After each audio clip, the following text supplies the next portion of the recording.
And this way, depending on what amount was invested, people can get temporary resident or permanent residency card, correct? Yes. Usually the more you invest means that the more availability of resources you already have. So for a permanent residency, you do have to prove that you need to have a certain amount in the bank for the past 12 months and an income above a certain amount. I don't like to give specific numbers here because of the simple reason that it changes from consulate to consulate and from embassy to embassy. And if I give, I know your clients and my clients love to have certainty, but if you give them a specific number, chances are that it won't be right because it constantly changes and it's a very dynamic It's thing. what I'm telling my customers, and actually Yes. I'm sharing with them link of the local embassy, Yes. Mexican consulate, depending on where they're located. Yeah, exactly.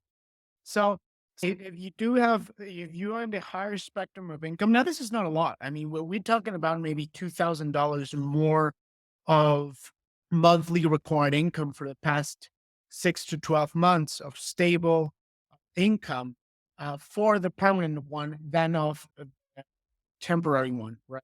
So I think we're talking about in the average, you would say that for a permanent one, you need something like $100,000 saved up in the bank for the past 12 months. In the US, it's much lower, something more than 70,000. But in Europe, it tends to be higher. And yeah, in some European Europe is countries. higher.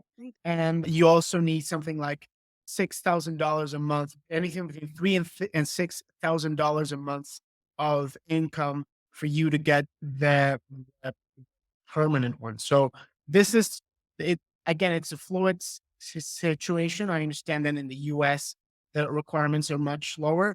But if you're in another country or in your country in Latin America, the things might change. For example, in a lot of embassies and consulates, you cannot apply for a permanent residency without being a physical resident of that country. That is a case for Colombia, for example. If you're not a legal resident of Colombia, you cannot go to the Mexican embassy or consulate and apply for a residency from there.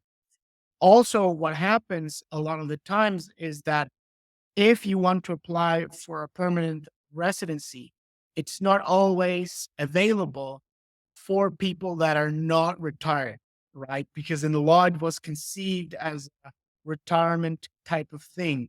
But for younger people who do have the income requirements, but they don't simply have the age, maybe they're very successful and they're 30, they're 40, we usually, there is a specific set of countries that will accept applications for Mexican residency without actually having the age required by law. An example of this is Panama, for example. The Mexican embassy in Panama accepts permanent residency requests from anyone. So, it's really about knowing your case, knowing your income, knowing what you want to do, and building from there. There's no predisposed path. This is why consulting is really a core of what we do.